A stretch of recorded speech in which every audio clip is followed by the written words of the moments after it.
Thank you for coming out and participating in our We the People Community Town Hall. We're especially grateful to have our elected officials with us tonight. Thank you, gentlemen, for being here.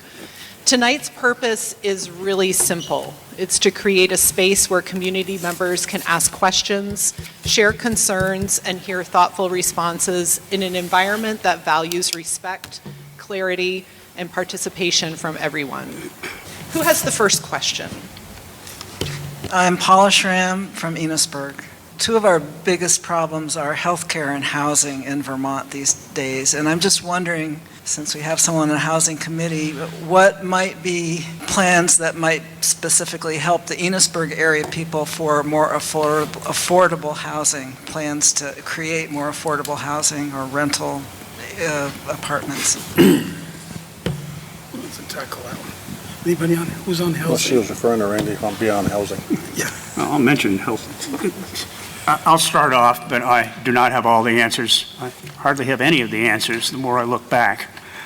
But healthcare and housing are clearly two of the high-cost areas, not just in Enosburg, but throughout Vermont. We're trying to do a number of things in both areas, and we did in the last session. The one committee that I'm on that's directly relevant to that is the Economic Development, Housing, and General Affairs Committee, in which we look carefully at how to increase the amount of housing stock there is in Vermont, because not just in Enosburg, but throughout Vermont, there's a tremendous shortage of housing.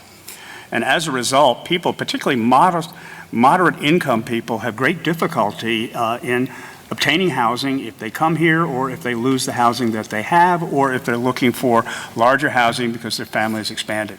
All of those are problem areas, and we've done a lot over recent years, but we have a lot more to do in terms of providing funds to assist people in obtaining housing, to provide a regulatory environment that people who are building housing can actually build the housing that we need more quickly than they could in the past. We look to try to eliminate the hurdles that prevent people from building housing in a timely fashion. And tonight, despite your questions, I know one of the things that I'm going to talk about over and over again is time. It takes too long to do things in Vermont. And one of the things that we need is a regulatory environment that is more user-friendly, that's faster, that's more responsive, that has less complication to doing things, so that when we do want to build housing, we do it in a logical way, that we cover all of the rules and requirements and the environmental protections that we want to have, but we do it faster than we do it right now. Because the longer we take to do things, the more it actually costs in the end, particularly with inflation and labor cost changes and the like. Healthcare is a problem elsewhere, but Vermont has among the highest healthcare costs in the nation. We're top in the nation in terms of what we spend on prescription drugs. And these are things that we've got to do something about. We've done a number of things in the past in terms of providing healthcare that is more expansive, looking at some of the monopolies we have in healthcare and trying to knock them down so that our pricing is also more transparent to people, so that they know that they do in some cases have choices, particularly if they're facing an operation that is not immediate and life-threatening. The range in pricing is dramatic from hospital to hospital throughout Vermont, and many people are beginning to take care of it, take advantage of these changes. We look at things like prescription drugs. You ever go to the drugstore to get a prescription that your doctor has given you? And what do? You go up to the counter, you give the prescription to the pharmacist fills it and looks in his or her records to look at what your insurance is, and then fills the prescription. How often do you push back and say, is there a better price for this? What are places like some of these companies that provide discounted coverage for healthcare? What do they offer for the exact same prescription? I found myself, I have one prescription that I took, and I've got good insurance for prescription drug insurance, but I found that one of these third-party carriers charged half the cost of my own insurer for this prescription drug, and the prescription drug is extremely expensive if you had to pay for it out of pocket. But to find out, you've got to ask and you've got to seek it out, and your inquiry is not generally welcome because it takes time and energy to go and check a bunch of sites. Well, one of the things we need to do is we need to make it easier for people to do that. And we're living in the world of artificial intelligence. And that, for example, says this is something that we need to do, and that's one of the things I'm going to be working on. But I've taken enough time, and maybe my colleagues would have to. Thank you, Randy. I didn't even have to cut you off. You did it right on your own. Penny or Bob? Okay, I just want to add to that, housing. Here in Enosburg, I rode around the village and realized how many apartments are empty. So I talked to a few of the owners of the buildings. They don't want to rent. They don't want to rent to anybody because of all the issues that homeowners have had trying to get out of the lease or the rent or not rent to certain people. They don't get paid, they can't get them out, you can't get them out till spring. So there's a lot of empty places that could be for housing. The other thing is Montgomery has over 100 Airbnbs. Now, if I'm a homeowner, I'm going to go where the money is. I've invested a lot of money into a home or a second home. Airbnb is money. Those are homes or apartments that are being taken away from our housing market. And if we think Montgomery's bad, try to go to Burlington. Short-term rentals is really hurting our housing. And, you know, they're saying, some people say 35,000 homes, some say 40,000 homes. It's going to take time. And then, I think Randy mentioned it, with our Act 250 and everything, our regulations, it's a mess. It's very time-consuming. But that's on my housing. On healthcare, I've been on the committee now. This will be my fourth session, and I get very disgusted down there because this is what I hear in my committee. They did this, we got to do this, they did. And finally I got sick of it at the end of the term last year. I said, wait a minute. I said, let's not point fingers. It's we. It's we. I've been here 3 years, and I've seen this. I said, you look at the history of our healthcare here. We had Catamount Health in the 90s. We had single payer, Green Mountain Care in 2000s. We had One Care, then we tried to have universal care. Shumlin started it, and then he got all ties to it, said Vermont couldn't afford it. And we go one thing to another, one thing to another. And we're no better off. So we're grasping at straws this year, or last year. We gave the authority to the Green Mountain Care Board to run our health care. And I wasn't for it. I ended up voting for it because I said, we don't have any choices. They're doing okay. But what they've hit is they've hit the hospitals. And we haven't seen the end of it. Our hospital is going to look a lot different down the road. So I don't have the answers what they're going to look like, but you know, we have 57% of Vermonters have private insurance. 23% are on Medicare. About 19% is Medicaid. 3% is TRICARE, which is military. And there's about 3% or about 6,000 people uninsured. Thank you, Penny. Just to keep things moving along, Bob, is there anything that you want to add before we take the next question? I don't know what possibly I could add, following those two gentlemen on that. They seem to cover it quite well. Who has the next question? I'm Carolyn Bronze from Bakersfield. Oh, I have so many questions. But I guess I'll focus again on healthcare and the many, many people who will not be able to afford healthcare insurance coming up. And our kids are struggling with that themselves because the subsidies are going away. And is the state of Vermont, is there any plans to help or, deal with this problem? Carolyn, I talked to quite a few people. You and I have been talking back and forth. There's really not a plan down there. A couple people I would tell you to get hold of, and I've talked to them, and I emailed you and said, I don't have any other answers than what you've gotten, but I would start with Mike Fisher. He's our healthcare advocate in the state of Vermont for legal aid. Jill Mazza Olson is the head of the Agency of Human Services, and Jessa Bernard is the Vermont Medical Society. Yeah, and she actually found, after like 40 hours of research, she did find a catastrophic plan, federal plan that she applied for. So she's in the process, but that's a very little known plan. And so she's back with Mike Fisher to try to Yeah. let other people know. But time is running out, but anyway. We've let healthcare get so deep that it's going to be tough to get out of.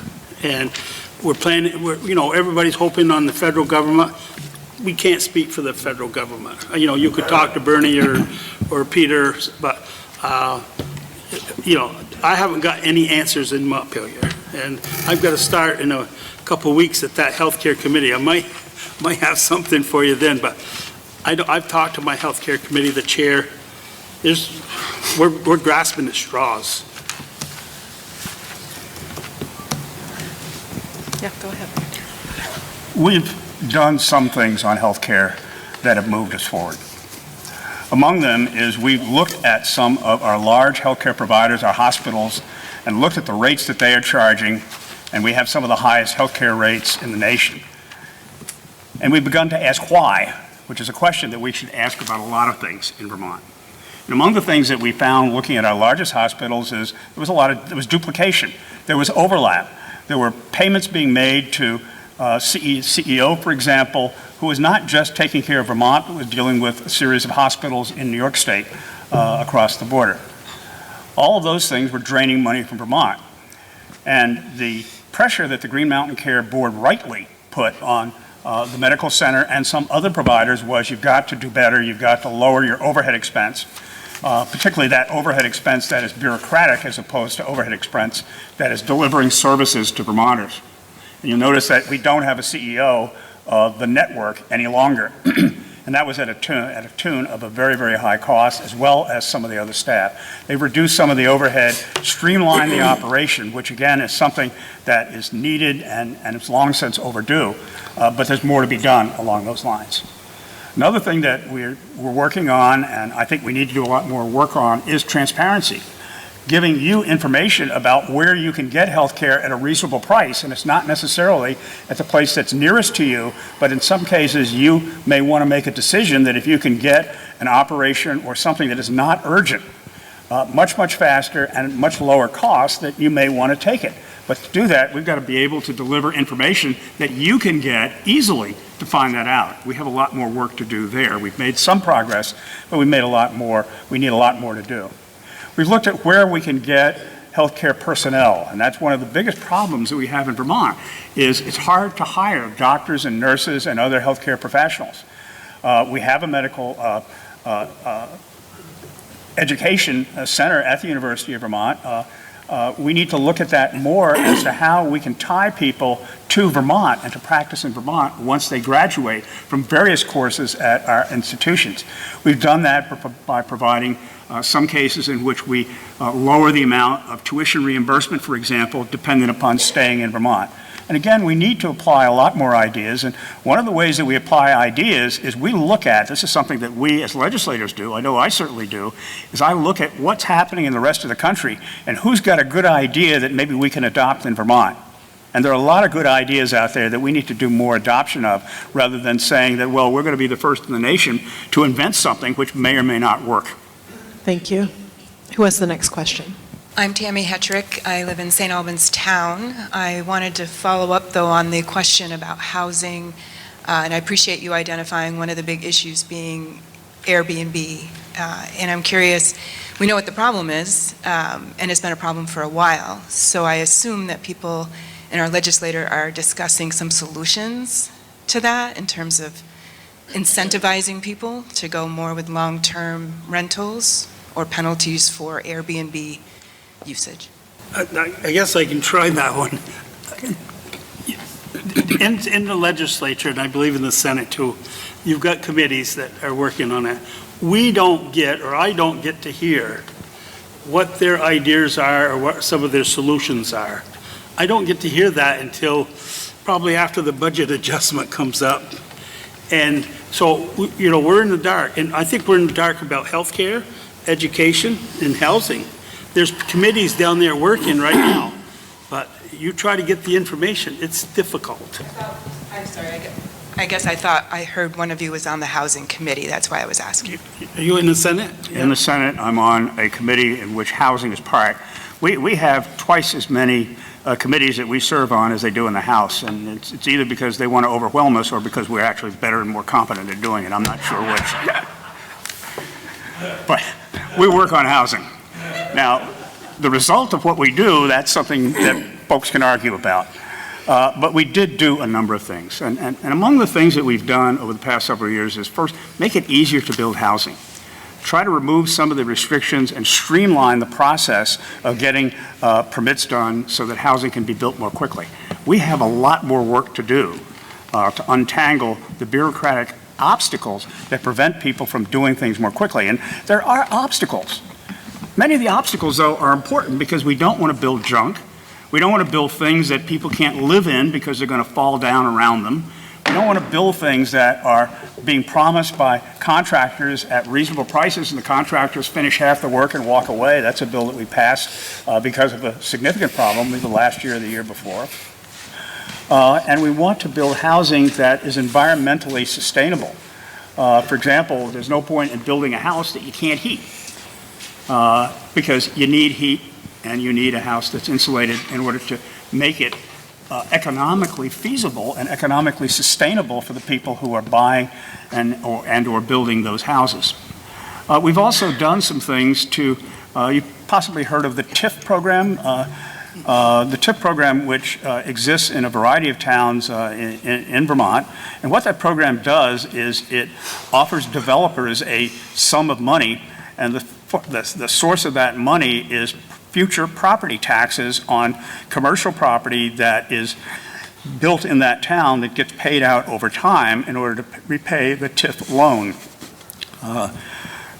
Those have been used very successfully. St. Albans has a couple of TIF districts, for example, that have been very successful. And if you take a look at St. Albans, if you've been around for a while and you look at St. Albans, say 15 or 20 years ago, it was a disaster in many ways. The downtown was old and faded and not really particularly attractive, and the housing stock was not being built. And you look now and you see a number of apartment buildings being built there. Some of that was TIF money, a lot of it was not.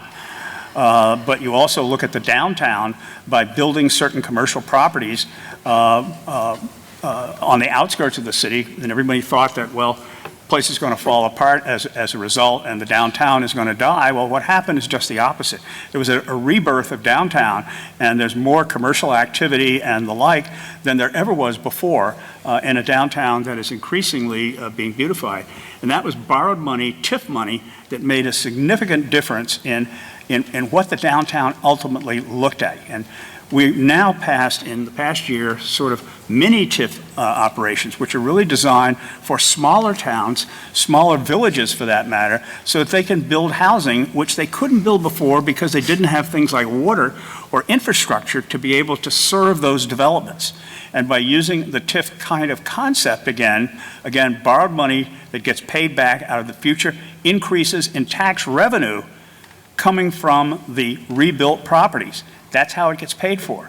And that's an innovative way of doing things that's proved to Vermont to be quite successful. And we're hoping that this mini TIF that will take many smaller municipalities and provide them with the ability to put in infrastructure that will then serve housing and housing developments as we go along. Thank you. Who has the next question?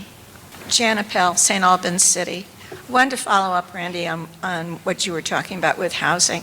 You're talking about the future. You're talking about building houses, developments, and that's going to be taking some time. My question is about what's happening now with the federal government cutting back, eliminating supports for such as Section 8 and subsidized housing, which may undermine our efforts here to move people from homelessness into housing. Also, Penny talks about apartments that aren't being rented because their landlords are concerned about people who are not paying their rent and such. What's being done now about that? We're in the middle of winter, and there are people without housing and are living outdoors. How are we going to address that housing issue? That is a major challenge, there's no question about it. We have an unhoused population that is of great concern, and A significant part of that concern goes back to substance abuse, which we're seeing more and more in the unhoused population. And that's a specific category that we need to deal with separately, the person who is simply down in their luck and who is, an honest, hardworking person who has lost a job but doesn't have the funds to pay for housing. They're in a very different category. We have a lot of programs, in fact, more programs than I can keep track of, in which people can go to and provide an opportunity. We have people who are unhoused, in some cases, though, who have not taken advantage of that opportunity, typically the substance abuse user. We're developing more and more programs to deal with that population as well, but what we need in those cases is longer-term treatment programs that we have.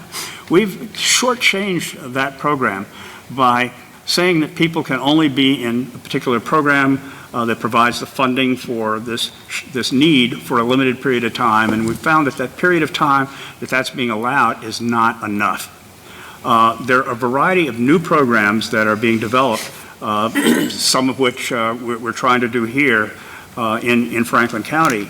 There's a development right now for a women's center that is a residential center that has a number of people in it in the teens or less that is designed to provide the kind of home and structured environment to get people off of drugs and to provide the ability to move forward as opposed to relapse, which has been one of our major problems. We have a variety of programs that build houses. Some of them are voluntary programs, some of them are programs that are state supported. We need more of them. And again, one of the big problems of doing that is it takes money. And so the question is, where do we get the money to do those things? That's where TIF programs and similar kinds of programs that become ultimately self-funding. Because the dilemma that we always have when we're trying to do something that's good and is necessary is, on the one hand, everybody says, hey, let's do that. That makes a great deal of sense until they see the price tag and your taxes are going to go up in order to fund it. And nobody wants to do that.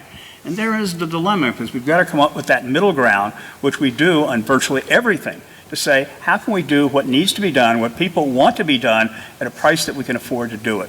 And Thank you, that sometimes Randy. places some limitations on what we do. Bob or Penny, either one of you wanting to address this before we take the next question? Well, I will. I've been sitting here kind of quiet for a while. I figured I went like 35 minutes without saying anything, so I guess I'll jump into that one there. In reference to housing, I met with Voices today, whose names will go unmentioned, and the facility that we're referring to is we worked hard to come up with funding in the St. Albans City area. It's Hope Grove Recovery. And after many meetings and conference committees and so on and so forth, we were able to move forward with that, change the language a little bit so that they were able to apply, and they actually got their $250,000. Along with that, I believe that Hope Grove Recovery, which is a female recovery center, which I'm in full support of. I've been to Jenna's house. I've been to, there's a male housing facilities in St. Albans also. So I like to stay on top of Turning Point, those things there. I'm big on it. It's kind of ironic that being in law enforcement for the better part of 30 years or whatever else, I had firsthand experience in seeing the need, and we're not going to arrest our way out of this problem, so we have to find these, the recovery centers, the step-down facilities. Even when those people are leaving incarcerated facilities, we need to do something for that. So I'm a proponent of that, and I move forward to that. They're moving ahead. They received a very large grant through HUD, in excess of $700,000. A little bit of a financial dilemma right now as to what they can spend their monies on, but I know Kate has been working diligently on that along with the staff that she's hiring here. So the problem we're running into in Franklin County is this, I hate to say problem because it's not a bad problem, is Franklin County now is offering many resources for many different reasons throughout the area. I could list, dozens of them, but now the problem, such as Senator Brock just claimed, was now it's funding.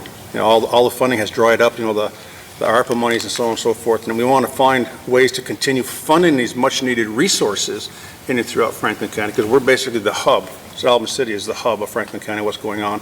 But Enosburg was mentioned today also as far as the teen center up here in my meetings there, and they're going to, I guess, reach out if they haven't already, Heather. So we're moving in a very positive direction as far as resources being offered. Housing is still an issue. Affordable housing is still an issue in Franklin County. Thank you. Who has the next question? I'm Phil Livingston. I live in St. Albans City. Just to follow up on this discussion about homelessness, and I've been asking this question, does anybody have a solid number of how many homeless people there are in Franklin County, St. Albans, some amount? I mean, we hear about this, but I've never heard anybody say an exact amount, and I'd be interested to know if there is. I don't know that, but I do have a question because I've talked to the schools. Okay, when you deal with the state and you talk about homeless, okay, so if a child is from Berkshire and they come to Enosburg because they don't have a place to live, they can come here, they're considered homeless. And the school uses those as homeless. So if they're living with a relative, are they really homeless? But as far as the real homeless, I've asked that question in Montpelier. And the only answer I got, they said, well, about 7 years ago, there was only about 300 in Burlington. Well, I'm sure they won't give you that number now. I don't know if they have a true number, unless these guys know it, but. There are numbers that are being circulated by a variety of agencies, some government, some non-governmental, and it's sort of like the game of pick a number, any number, because depending upon who is promulgating the number, they do vary. There are several thousand people, though, clearly in Franklin County who are homeless, and more than that. And some of the more reliable statistics, I don't know them right off the top of my head, but there are measures, and they're measures that are reasonable, at least, in terms of projecting. Some of the measures are based on head counts of people in places where homeless people congregate, but it doesn't mean that you're going to pick up every single one of them. You're not. But I think it's fair to say we have a problem. And we have a problem that needs to be addressed, and we have some people that are falling through the crack, and I am concerned about that. Who has the next question? Yes. Hi, I'm Nani. I live in Enosburg Falls, and my question is training people to get into the construction trades, because my husband and I got here and was trying to find a plumber. I mean, luckily we are constructors, and so we're restoring this old house, and it seems to me if you could somehow train young people to want to get to be electricians and plumbers, et cetera, it's great to have monies to build houses, but if there's nobody to build them, you see what I'm saying? So I don't know if that could be part of a program in the school, because it's a great way to make a living if you're, skilled. I talked to the people at Habitat for Humanity and asked them, well, can't you restore some of these old buildings that are falling apart? And they said, nope, we want bare land because it's too difficult. Well, yeah, it's difficult. Nothing's square, right? Okay, so, but if you learned how to do that, you would have a skill forever. I think they've come a long ways at the career centers. St. Albans actually could grow, and still there's a backlog of big need down there. Sarah Jo might be able to mention it, but Enosburg does a good job. But a few years ago, they were out there building things, and the contractors were saying, hey, you're taking business away from us. So there was competition. So they kind of got away from it, but I don't know how much they're helping now, but I agree with you. These kids should be out there working hands-on, and that's going to be a big part of the future. So, As the moderator, it is not my place to add to this conversation. This is about these folks on the stage, but I'm happy to have a conversation with you offline because I'm a longtime career in tech ed teacher and actively involved at the state level. The next question. Hi, I'm Lucy. I live in St. Albans town, and I just kind of, since I'm not the moderator, I can ask an add-on question. And I'm wondering if Franklin County has any apprenticeship programs, because it would seem to me if you were incentivizing the contractors and the builders to hire young people who are learning skills, and because they're all looking for help. I mean, every time I've tried to get an electrician or a plumber or a roofer or somebody to mow my yard, everybody is looking for help. So if there was some sort of apprenticeship program which would help to pay young people and also to incentivize the contractors to train young people to take over these positions, that might be an opportunity for a win-win. I do believe that's happening to a certain extent.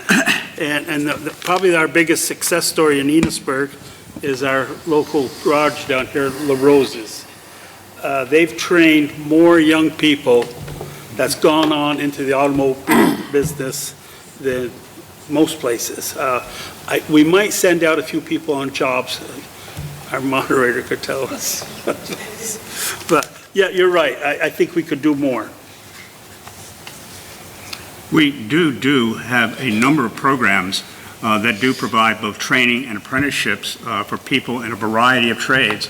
And those are not just provided by educational institutions such as your career technical centers, but also some of the industries, associated industries of Vermont.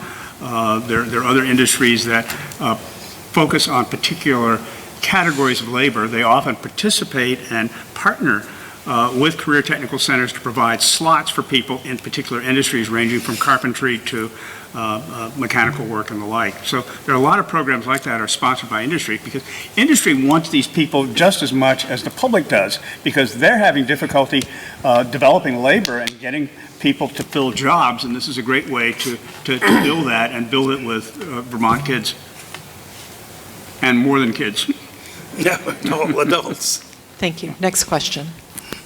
So I know that the governor put out a push and committees met and they came back with not the reduction in districts that he was requesting, and part of the reason they came back is they did not really see that it was going to save money.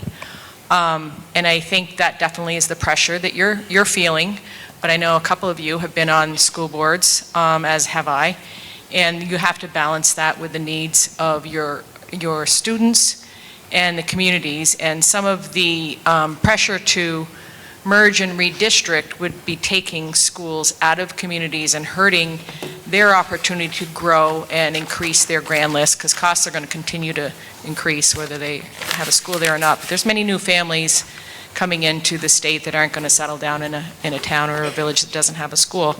I guess it's more of a comment that I hope you do your diligent work, and it's not a partisan move to stay with the governor on his push and really look at the documents at hand and where actually money is going to be saved. And I think the bigger question is how to fund education, and some of the bigger cost drivers being healthcare and some of those things that aren't going to change. And if you can address that and look at the funding, I think you're going to have a better impact on the taxpayers than pursuing something that really needs to be very thoughtful, because it's a lasting effect on your communities and your students. So that's more of a comment than a question. Last session, the people of Vermont said, we've had enough, we cannot afford this. Act 73 came about. The vote was 96 to 45 to do this task force and enact Act 73. I think the Senate was, 17-13 or something like that. So the message was sent. The governor came up with something, and it was panic immediately. And it was thrown out before it was even really looked at. It was starting points. And I felt bad that a lot of this, at least didn't go that route and work on it. We didn't do nothing. We're back to square one. I think the governor said something about foundation formula, $15,000. Well, in my mind, my own opinion, I'm not talking for anybody else, but the schools in Chittenden County that are paying $30,000, they're not going to go for a $15,000. They got to come up with $14,000. That's not going to happen. We got 50% or a third of our voters in Burlington. That's not going to fly. But that, I think the governor knew that might not fly. But we had to start somewhere. Now we're back to square one. The consolidation, we've got 52 or 53 supervisory unions.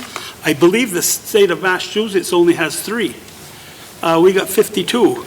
We got 119 districts.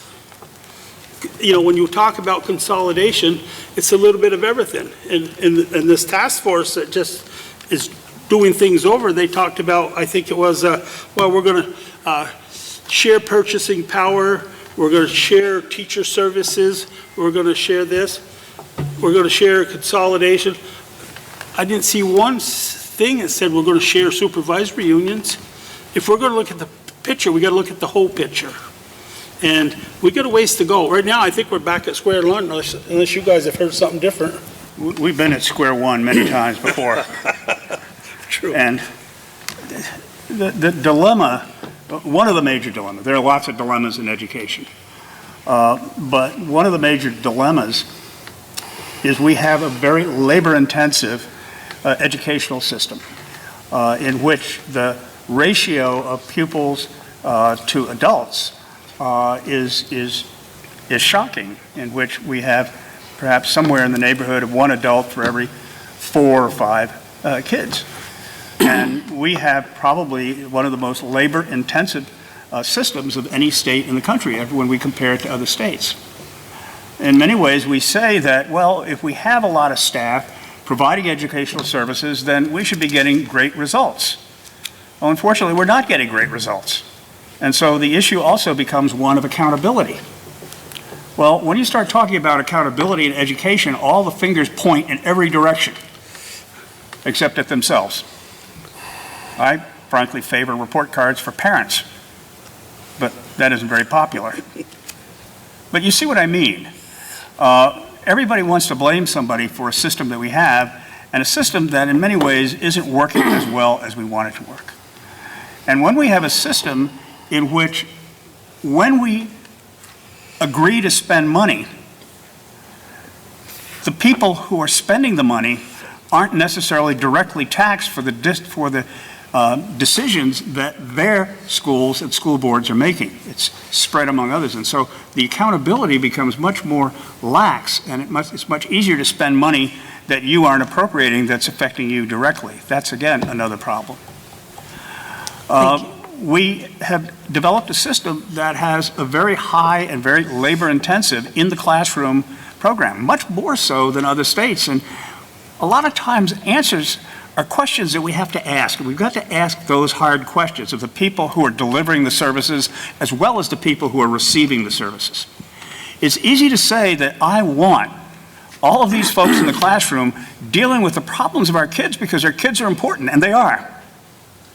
But if they say at the same time that we don't want to spend the money to do it, that's where we have a problem. Thank you. I got just one thing to add to that. In the last 20 years, our enrollment in our schools in the state of Vermont has dropped 16 to 20%. In those same 20 years, the cost of our education has gone up $1 billion. And in that, in the last 5 years, our property taxes have risen 40%. Something has to be done. I think the governor's plan was a start. Didn't work out. They'll go back to the drawing boards. Hopefully, we come up with something that works. Next question. We've got 2 over here. I'm Bob Irish from Franklin, and I'd like to talk about education for another couple seconds, and not so much ask you a question as encourage you to do something for us when the time comes. We've heard there's going to be approximately a 12% increase in state taxes if we don't do something. You're working, right now the state is working on reorganization, and they are working on the school funding formula, which desperately needs to be reworked. I'm sorry, but it does. I don't know if any of you could truly explain that funding formula to me. Yeah, I already got my answer on that. I can explain it. It's complicated. It's complicated. And so the problems we run into up here a lot of times is lack of information on what's happening until it's actually happened to us. Our school boards right now, and I was a member of my school board for 10 years, we would put through a budget. We would work very hard to keep it down. We would keep the budget increase under 1 or 2%, and then we'd have a 5% increase in our taxes. And it's almost impossible to explain that to our taxpayers. They don't want to hear the answer, but I'm just saying we need to be informed. What WCAX and the other news stations give us is what's happening down in Chittenden County. And we're not Chittenden County. Our schools are smaller, our needs are different, and we don't get good information up here on what's happening. The governor's talking 12%. We may be able to get it down to 6%, but we don't know how we're going to do that or what's going to happen. We would like to hear from you what you're working on. How's it coming to us? Not when it's all done. When it's all done, we can't give you any input or our feelings. So we'd appreciate hearing from you early on. Oops. Okay. Yeah, if I might jump in here, I feel your frustrations as a taxpayer in Franklin County, I might add. I face the same problems. The 11.9% that you referred to comes out not the 11.9, but the tax letter comes out from the commissioner December 1st every year to say if we don't change something, this is what you're going to have for an increase. Last year, we bought down $77 million to a general fund, another $41 million. I forget where that fund came from. But we can't continue to do that year after year after year. I mean, we got a $2.1 billion educational budget here in the state of Vermont. We had 120,000 approximately students, down to like 83 or 84,000 now, but like Representative Demar said, our taxes keep climbing. The foundation formula is something that I'm going to be looking at. I put out notifications at Basic every 2 weeks on my social media posts as far as what's going on down there. First week, not really a whole lot's going on there, but when Act 73 came out, both the House and the Senate passed it, we thought that we were going to have some direction when this redistricting committee set forth to come back to us with at least 3 maps of the redistricting. And if we approved one of those, fine, and if we didn't, it'd go back to status quo. Well, they didn't do any of that. They come back with their own opinions as to how things should go and so on and so forth. So we're all right back at ground zero, square one, as it was referred to. So we don't have a whole lot to give you right now, but the $15,033, I think, I lean toward the foundation formula because in the original plan, each individual municipality was still able to go 5% above their budget if they so chose to, with the taxpayers voting on that additional 5%. But we have to do something. I've heard everything from we need to take it away from property taxes. We need to go to an income tax-based type system or whatever else. I don't know what that answer is, but we can't continue down this road of 40% over the past 5 years. And I hear things from other constituents. We were at the meeting the other night with all the districts and so on and so forth, and it was kind of 50-50 as to, it might have even been more. I thought most of the districts I heard from saying that they wanted to merge. They wanted to have some direction here and cut costs and so on and so forth. So there's a lot that has to be worked out in the weeds down in Montpelier as to which direction they're going to go now, but the speaker and the pro tem said that we're going to do something. What that is, I don't know as of yet, but we'll know more about it when we get down there on January 7th, hopefully. And certainly, if you're on Facebook, I put posts out on Facebook on a bi-weekly basis because I don't think people want to hear from me on a weekly basis. So I do it on a bi-weekly basis. So. Thank you. Penny, did you have something new to add? I just wanted to add, Mr. Iyer, you were there the other night in St. Albans, and I think the consensus of the supervisory units there was pretty much all in they were okay with the foundation. The other thing that surprised me was I think the majority of them agreed with the statewide contract. So, like Bob said, he's going to push for the foundation, but when Chittenden County's got a third of our votes, we're not going to get too many. They're not going to go for that big increase for their county. So, well, I think we're on the same page as you. Thank you. The next question. Hi, Lindsay Hunn. I live in St. Albans City. First, I just wanted to mention something about the homeless counts. I actually do a lot of this stuff for my work. There's a lot of different categories of homelessness, and from what we see, it's very hard to capture the numbers because there's so many people that are in transition. But the category of homelessness, which actually means like you don't even have a couch to sleep on, is definitely increasing and is in the double digits for the county. I don't want to say the exact number because that's not my forte and I don't want to be incorrect, but CVOEO does have that information, but it's always less than what we can gather because we go out and we try to chat with these people and find them, but you can't find everyone. So I've been thinking a lot about this education topic and where we're spending a lot of money, and I work for the Parent-Child Center at NCSS. And I have a lot of friends who are teachers. I work with a lot of teachers at my job.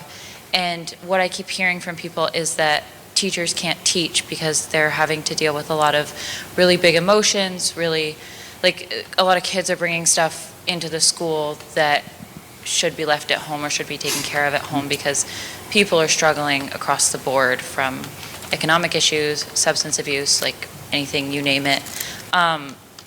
And I just keep thinking, like, we can help with that at the parent-child centers. We try to help families from perinatal up to age 6, and I just think about all the important work that we do to try to get kiddos ready for school, so that when they get to school, they know how to handle their big emotions a little bit better. And I'm just hoping that when you go into session in January, you'll be supporting the parent-child centers so that it goes down the line and helps teachers teach again. And we can meet these issues head-on to give kids a better start. The one response is, the Parent-Child Center is a great organization and very, very helpful. And we have a lot of organizations in Vermont that provide services to people for a variety of ways. And unfortunately, they're not as well coordinated and not as well publicized individually, so that somebody sees in one place. These are all the organizations that can provide help for the various problems that Vermonters have. It would be great if there were a brochure or publication of some kind that's easily available with instructions as to who to call when you have this problem. Or if you don't know who to call to help you find the right organization, such as the Parent-Child Center, that can help you. That's getting information to people on an ongoing basis, and I don't think we do that well enough, and that may be something that the legislature can help with. Thank you. The next question over here. I'm Heidi Valenta. I live just up the road a little bit. From my perspective, it seems like there is a ribbon connecting many of these issues, and it goes back to health care. It is wrecking our school budgets. It is sometimes more of a drain on a family's resources than their mortgage to pay for their health care. Parents working maybe in jobs that are horrible because they need health care. There are so many factors that lead back to health care that it seems like it is really tough, the education discussion, without some sort of progress on health care. So I think that we've identified a lot of the reasons that we haven't been able to make change. So my question is, what would each of you like to see happen? What would you recommend? What would you push for? And what do you hope to see come out of the next session? I'm in the healthcare, and I've been discouraged my whole 3 years. And we have 11 members there, and what happens is we sit there, and instead of trying to work something through and debate and argue and do everything and do the right thing, we scrap it and go to something new. Like I mentioned earlier, we had Catamount Health Insurance. It didn't work. Why? We didn't try to strengthen it. We dubbed it. So then we went to the Green Mountain Care, the single payer. We didn't try to strengthen it. We dubbed it. We went to One Care. Now we got, Health Connect. Now we're going to Green Mountain Care Board. You can't do that. Do something. It's just like getting back to the Act 73. It was a start. Work on it. These programs, 20%. Vermonters pay about 20% for health care in the state of Vermont. The national average is less than 10. We're doing something wrong. We're doing something wrong. And it's we, the people. I'm not going to blame the Senate, because we have to pass something before it goes to the Senate. We got 150 people there. We got to get on the same page. Could I just reiterate that my question was, I'd like to know what your vision is, what you think could make things better, and what you would like to see come out of the session. I haven't been there long enough for that. No, I'll give seriously. you my opinion, Heidi, on that. I'm sorry. You still going? Go ahead. No. So to reference Penny's bills coming from the House to the Senate, they send us the perfect bill, then we fix it. That's how that works. So Yeah, right. I think everybody here realizes we have a problem with healthcare in the state of Vermont. We've got approximately 650,000 people, probably 180,000 of those are actually healthcare participants or members to that, and then you have your children, whatever else. I have a concern about how much free health care is going out there to whatever members that may be and what the cost is to Vermonters. But we do have something coming down the road, the reference-based pricing, that I'm curious to see how that turns out. It's a year or two down the road.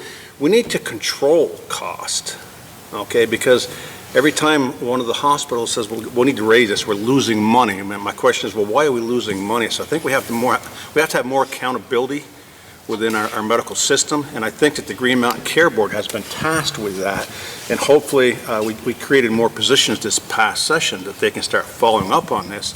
But we have a serious problem in the state. We need more providers, but what providers are going to come into the little wee state of Vermont for 650,000 people when you got cities throughout the United States? So that's not going to happen, because everyone realizes that insurance companies come in because it's a business. They need to make money. If they can't make money in the state of Vermont, they're not going to come. And at one point in time, I believe we shunned more than 3 providers from coming to the state of Vermont, and now I think we're suffering from that. So I'm looking forward to this reference-based pricing that they put into place, the legislator did. I think it's 2 years down the road. It's supposed to be enacted. I'm not quite sure. I don't sit on health and welfare. So that's a step in the right direction. It's we're not going to fix it overnight, Heidi. We realize that. We didn't follow this problem. We didn't create this problem overnight. We're not going to fix it overnight. So it's going to take a while, and we're all going to suffer from it. And I hope you all realize that when we talk about taxes and health care and whatever else, the 3 of us are in the same dilemma up here. We're concerned about this. So we also pay for the health care and the taxes. So we are concerned about it, but we're more concerned about it because we're your voice in Montpelier, and we want to remain your voice in Montpelier. So those are the areas that I'm looking to improve upon, and I work closely with our health and welfare. Is health and welfare in the Senate? Is that the name of the committee? Yeah. With Chair Lyons, we're always talking about health and welfare. So Thank you. Senator Brock, a brief statement on your vision for the next session. Well, my vision is to focus on things that are really important and to try to zero in on the things that are really important. And the things that are important are not health care and education. What's important is time. What's important is accountability. What's important is prioritization. What's important is realism. And the tendency to have to select our own single Vermont solution, as opposed to looking at things that actually are working someplace else that we can incorporate. And we don't do enough, and we don't do well enough in all of these things. And I get criticized at times, particularly in some of my committees, of keep asking about accountability, and keeping asking about time, of how long is this going to take, what's it going to cost, who's going to pay for it, how are we going to do it, isn't it being done better someplace else? Why does so-and-so have a lower cost of education than we do and get better test results? And then we started this program 2 years ago, 3 years ago, 5 years ago. It isn't working. Why didn't it work, and what caused it to fail? And in some cases, who caused it to fail? We have a very difficult time looking backwards at things that didn't work to figure out how to avoid doing them again. Those are the things to me that are most important that we need to do, and we need to look at in everything we do in order to prevent ourselves from doing some of the things that didn't work again. Thank you. Who has the next question? My name is Demar, and I live in St. Albans Town, and there's not a lot of transparency in Montpelier. It's very opaque. Do they have conversations about test scores? We are in the bottom half of the United States of America, and we fall year after year after year. Yet we pat ourselves on the back, and we talk about how great our schools are, and we continue to fail. And within the New England states, they're all failing with the exception of Massachusetts. We are great at superlatives. We are the most expensive education system in the United States. We are the most expensive healthcare system in the United States. Yet we talk about Vermont being this great beacon, and we don't look to other states. We, as a majority, the political majority says, well, you know, let's try this and let's be the first in the nation to do this. And I ask you to hold your colleagues to the fire, to look and to look without any bias at what other states are doing. And don't discard them because they are Florida or they are Mississippi. They are winning. Their children are succeeding where our children are failing. And they are doing it right.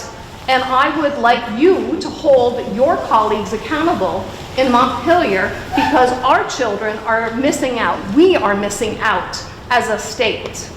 I got a granddaughter that just got back from Japan. She toured some schools over there because her mother's a school teacher. The average class in Japan is 50 students per teacher. Okay? One of the biggest problems with discipline is chewing gum. So we don't have a handle on our school system. And until we get that and we get back to teaching, we're in trouble. So not really a nice way to put it. Who has the next question? Jan Ketchum, Bakersfield, and I'm listening and I'm impressed with all our embracing the failure that we're having and feeling like there's got to be some successes out there. I do appreciate Japan and Florida, and I think it's wonderful that they're succeeding. I don't know that we are failing as badly as is being portrayed here tonight. I don't know. And if we're basing it all on test scores, some people do well with tests, some don't. So I'm a little confused that we are only looking at that. Mr. Brock, that there's 1 adult to 4 children.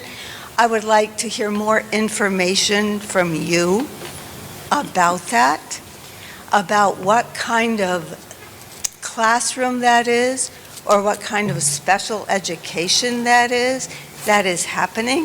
I think it's so easy to do a wide sweep of, you may have some classes with 15 or 20. And if we look at that one class that maybe has special needs children or children who need more than the bigger class, then surely we should think that if they need it, that maybe we should give it to them. So, excuse me, I'm losing my throat here. I would really encourage you to look at specifics only in that when you're at meetings such as this, that you can enlighten us with exactly what is happening. And I think the only way to make those changes is that you are all in the Senate and representatives. Surely it must start there. When people are wanting to bag a bill or that they don't want to continue with something, as a member of that, then hold steady and say, whoa, stop, stop. And when there are apartments all over Enosburg empty, surely there must be communications, there must be conversations. If I had an apartment and I'm not renting it, I'm losing money. So help me understand how I can get those homeless folks or whoever into that apartment. And what is, when you talk about a moderate income, Mr. Brock, what is a moderate income? When you talk about low-income housing, what is low-income housing? Is it $1,000 a month? Is it $500? I don't know. But I hear that all the time. And then I hear this gorgeous place for low-income housing. But the rent in those beautiful low-income housing might be $1,100 a month. So is that, very specifics would be so appreciated. And to really expand when I make statements about the failure, that surely there's got to be a little dash of success out there someplace in our Vermont schools.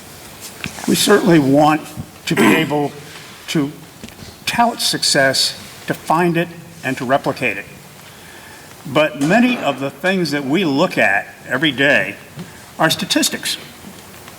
And I had a gift that I gave to every new legislator who came to the orientation in in the beginning of the last session in January.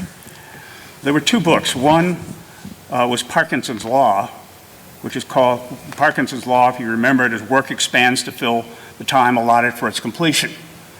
And it talks about why bureaucracies grow forever without end, no matter whether the results are good or bad. And the other book was called How to Lie with Statistics.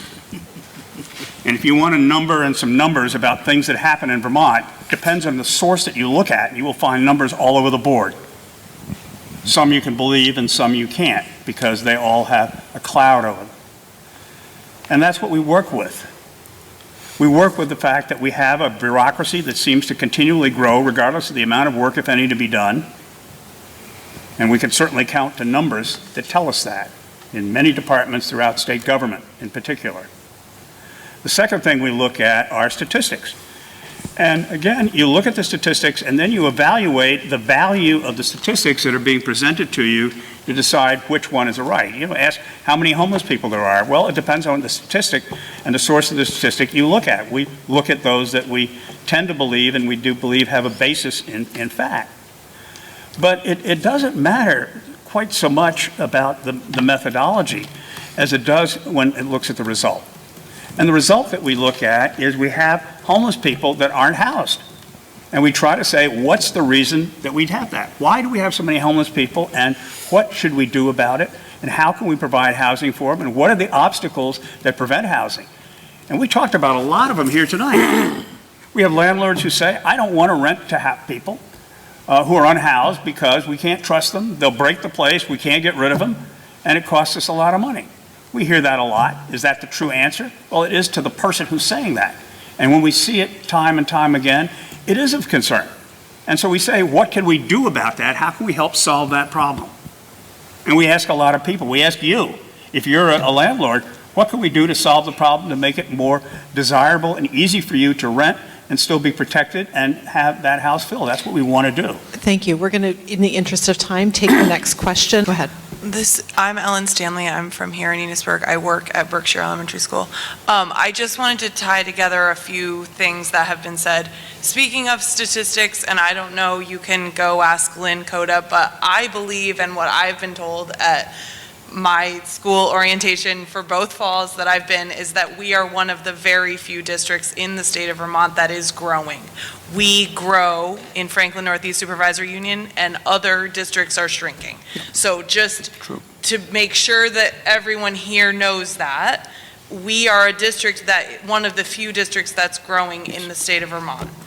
And the other one that I wanted to put, again, I think this was said by the gentleman behind me, but just to say again, that when you look at that card that comes in your mailbox that shows all the school districts and what they spend, we are literally the 6th one from the bottom, and 3 of them down there don't even have a high school. This district pays among the least per kid in this entire state, and we work hard, and I know that Lynn Coda would say to you, she is not proud of what she spends per kid because it's so low compared to opportunities that kids get in other places in the state. She works very hard to heavily control what we spend per kid, but we still end up with our taxes going up because other schools and other districts don't do that. So just to connect a few threads here as far as, yes, schools are shrinking. There are not a ton of young people in Vermont. We can all tell that. But our district is growing, is one of the few, and our district tries hard to control our spending, but we end up with consequences from everyone in the whole state, not just us. We have districts in Franklin County that are among the lowest spending districts in the state, and they have been for years. And believe me, we recognize that, and we have touted that throughout the legislature to say, why is Franklin, for example, able to do A, B, and C, and other districts are not able to do that with the same resources. And so this is something that is a real concern.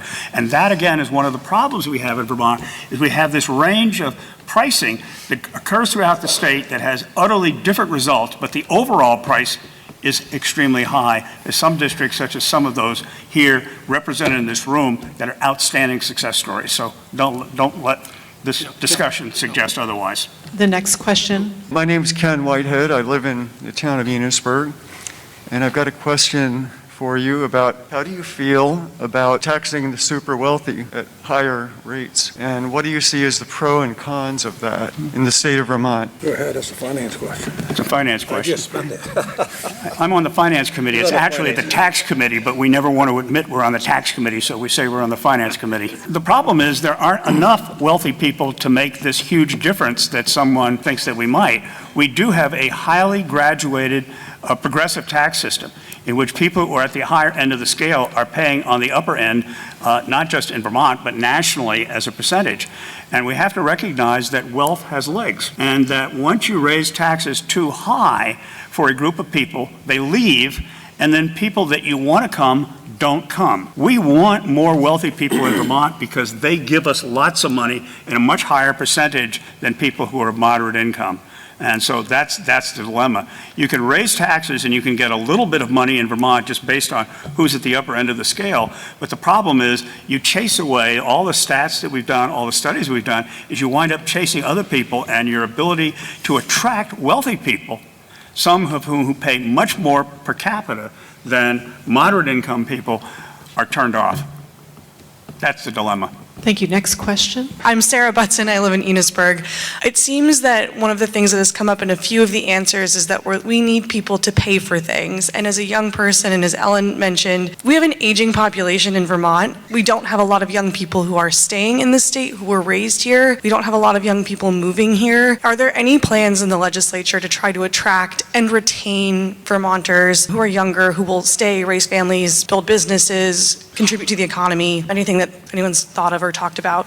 Well, it's funny you should ask that. I just put a bill in yesterday or the day before in reference to full disclosure among Social Security. So I just put a bill in to exempt statewide tax on Social Security in the state of Vermont. And the reason for that is because I feel that those individuals who've worked 45, 50 years, who had that money removed from them and now are receiving it back, they call it income tax. We're getting taxed again on the money that they took from us.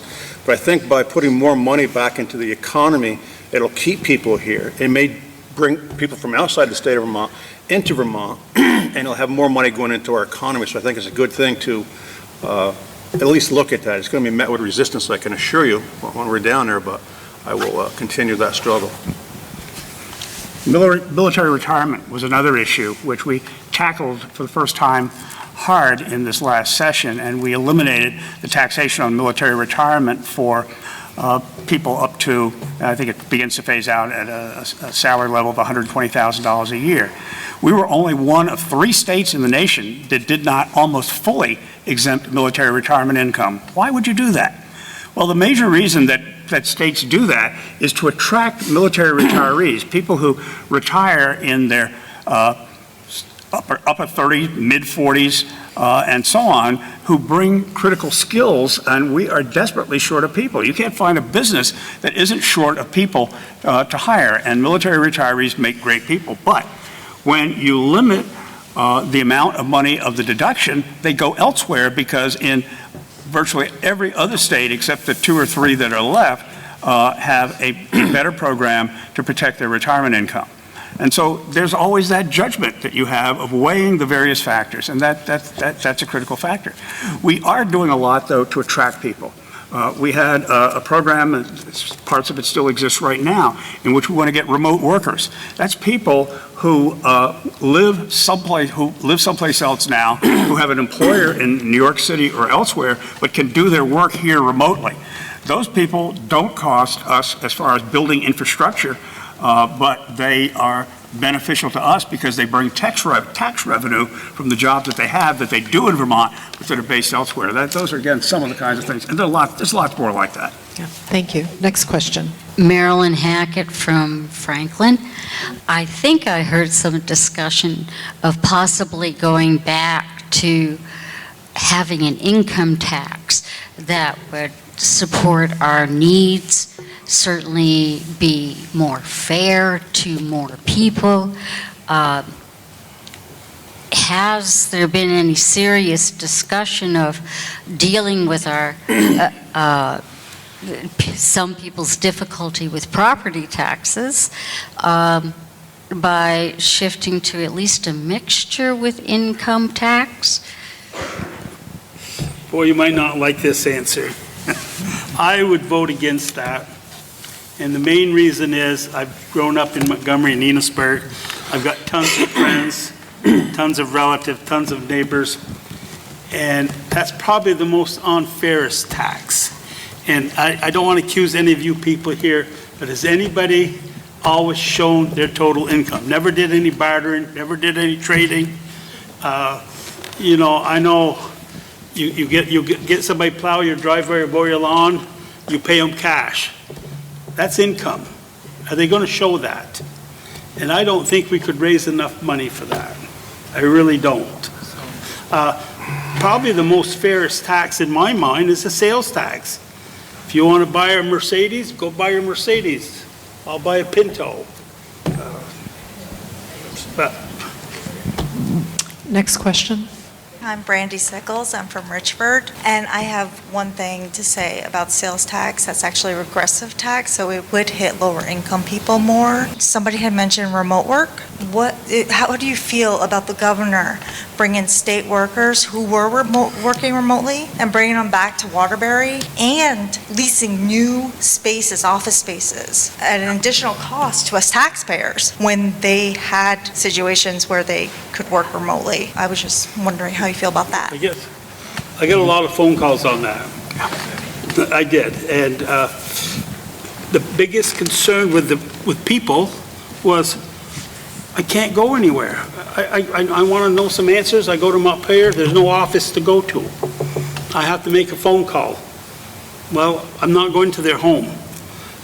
They were in these offices before the pandemic. When the pandemic came, they went remotely. And I think most expectations were that you had to go back to your offices. I have a follow-up question to that. I know that for state workers, there were actually a lot of jobs that were hired during the pandemic that were not office-based. And those people have been brought back into the offices. And plus, we do have a lot of technology that allows us to answer questions or speak with the public available to us. How do you justify that additional cost and leasing of those additional buildings, and that the governor may have friends who benefit from those leases? I want to know if that's true, because I got more phone calls and messages to put people back in offices where they could go to the office and do their business than try to call somebody. Do they do that? I mean, you're talking about like health department or... Well, the only ones I know of where you could still go is, of course, the transportation department. You know, and do they had people be go there. to the transportation offices? All the time. What for?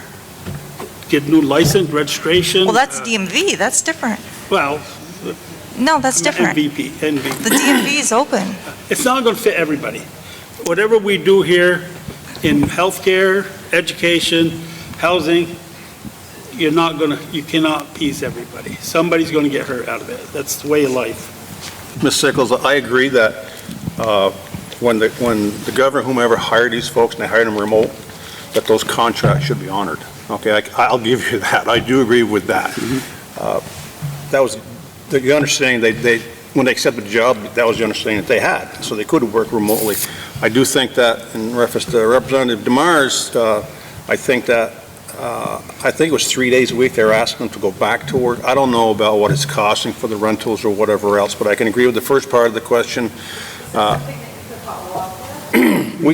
can check. We can check on that, yes.